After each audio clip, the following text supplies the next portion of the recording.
افغان ځواکونو په تېرو څلېرو ساعتونو کې 240 طالبانو ته مرګ ژوبله اړولې ده. ملي دفاع وزارت وایي چې افغان ځواکونو په تېرو څلېرو ساعتونو کې په ننګرهار، کندهار، هرات، غور، فراه، سمنګان، هلمند او کابل ولایتونو کې 143 طالبان وژلي او 120 نور ټپیان کړي دي.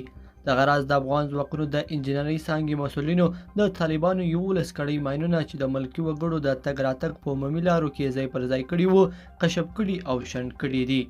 بلخوا افغان ځواکونو بدخشان کې 9 تنه طالبان وژلي دي.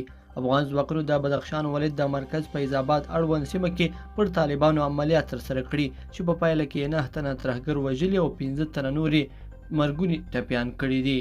بلخوا هلمند کې هم 45 طالبان وژل شوي دي.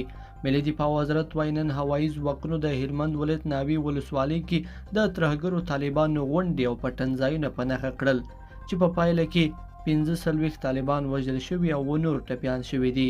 همداراز د ترهګرو یو موټر 19 میله بېلابېل ډوله وسلې او 15 مخابرې هم له منځه وړل شوي دي. بلخوا د بدخشان مرکز فیض آباد ته د کمانډو ځواکونو د ځانګړو عملیاتو واحد رسېدلی.